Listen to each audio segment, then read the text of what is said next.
Direktorat Tindak Pidana Umum Bareskrim Polri berhasil membongkar jaringan judi online internasional yang serafiliasi dengan server di Cina dan Kamboja.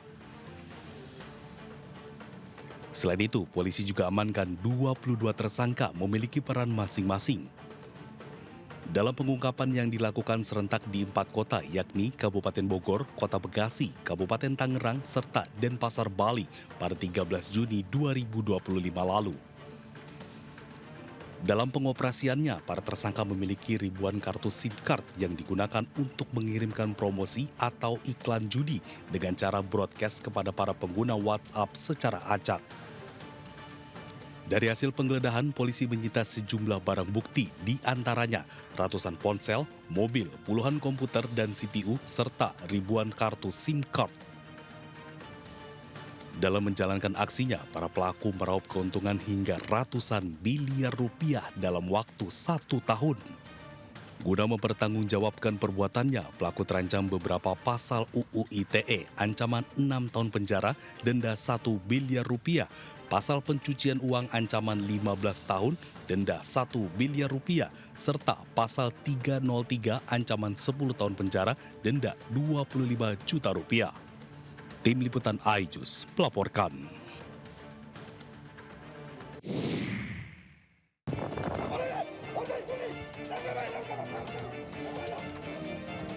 Sarang narkoba yang digerebek berada di kawasan Pria Laut, Kampung Lalang, Medan Sunggal, Kota Medan. Untuk sampai ke sarang narkoba, polisi harus melewati gang sempit yang hanya bisa dilewati sepeda motor. Di lokasi penggerebekan, sejumlah pria yang diduga sebagai pecandu narkoba berhamburan melompat ke sungai agar terhindar dari serangan polisi. Sejumlah pria yang diduga pecandu narkoba berhasil kabur, namun polisi berhasil meringkus seorang pengedar narkoba yang kedapatan sedang menjual sabu.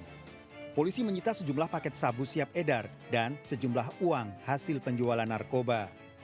Kemarin juga kami mendapatkan informasi terkait adanya BD yang beroperasi di daerah pemukiman penduduk yang ini sudah meresahkan banyak orang tua yang cenderung akan mempengaruhi anak-anak terpengaruh atau terpapar terhadap penyalahgunaan narkoba ini. Tersangka menjalani pemeriksaan di kantor polisi terancam hukuman 5 tahun penjara. Dari Kota Medan, Sumatera Utara, Adi Palapa Harahap, iNews melaporkan.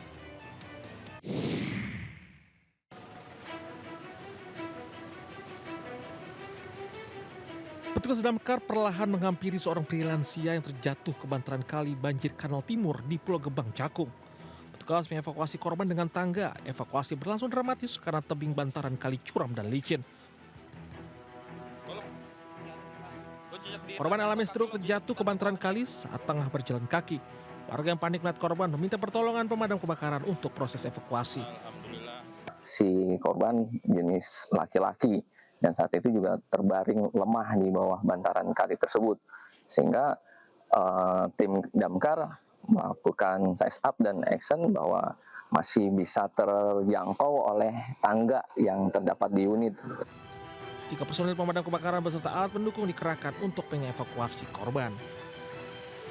Dari Jakarta, Rio Manik melaporkan.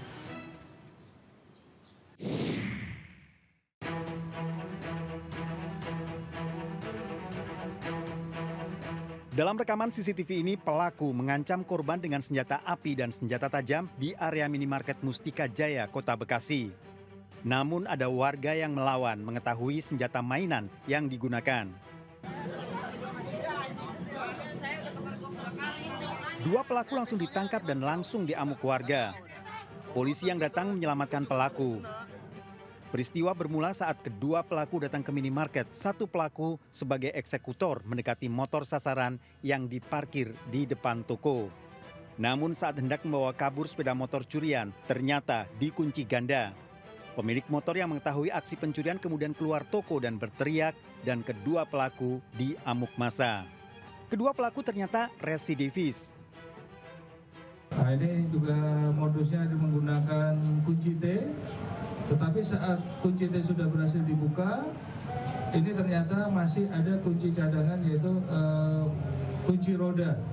Jadi di rodanya terkunci sehingga pelaku tidak bisa membawa kabur daripada kendaraan tersebut. Dari tangan kedua tersangka, polisi mengamankan sejumlah barang bukti, di antaranya 1 senjata api replika jenis revolver, pisau, dan 2 sepeda motor. Tersangka terancam hukuman 7 tahun penjara. Dari Bekasi, Jawa Barat, Rahmat Hidayat, iNews melaporkan. 2 hari dianggurinya. Posisi ketuban udah banyak, ini teh udah banyak. Dokter sama sekali nggak datang? Dokter sama sekali nggak datang. Pasangan suami istri, Andi dan Irmawati asal Kuningan, Jawa Barat ini harus menerima kenyataan pahit. Setelah bayi yang dinanti sejak 7 tahun lahir dengan keadaan tak bernyawa pada bulan Juni yang lalu. Peristiwa bermula saat istri yang mengalami kontraksi dibawa ke RSUD Linggajati setelah mendapatkan rujukan dari seorang bidan desa lantaran cairan ketuban telah pecah. Alih-alih mendapat penanganan di IGD RSUD Linggajati, pasien justru tidak tertangani selama 2 hari dengan alasan dokter kandungan tidak bisa dihubungi. Dokter 2 hari dianggurinya. Posisi ketuban udah banyak, ini teh udah banyak. dokter sama sekali nggak datang? Dokter sama sekali nggak datang. Keterangan dari bidannya, dokternya tidak bisa dihubungin. Oke, siap-siap. Tapi dari pihak rumah sakit sudah mencoba menghubungi dokter. Udah menghubungi dokter. Setelah 1 bulan berlalu, perjalanan pasangan Andi dan Irmawati dalam mencari keadilan mulai menemukan harapan. Berbagai desakan dari masyarakat agar kasus kelalaian diusut tuntas juga disuarakan pengacara kondang Hotman Paris. Hotman meminta Gubernur Jawa Barat Deddy Mulyadi merespon isu tersebut. Menanggapi berbagai desakan, Deddy Mulyadi menyebut akan mendalami dugaan kelalaian tersebut. Deddy Mulyadi menegaskan nantinya jika terbukti lalai, pihaknya akan merekomendasikan pemberhentian terhadap Direktur RSUD Linggajati ke Bupati Kuningan.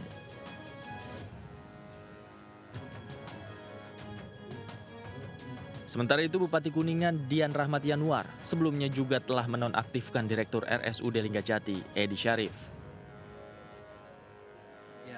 Tadi kenapa dilakukan penonaktifan supaya terjadi netralitas dan tidak terjadi intervensi dari pimpinan, barangkali ya alasannya supaya itu dan supaya tim ini bisa independen tanpa ada tekanan dari pihak internal. Sebelumnya, pasangan Andi dan Irmawati juga membawa kasus ini ke ranah hukum. Keduanya melaporkan dugaan kelalaian RSUD Linggajati ke Polres Kuningan. Dari Kabupaten Kuningan, Jawa Barat, Tim Liputan iNews melaporkan.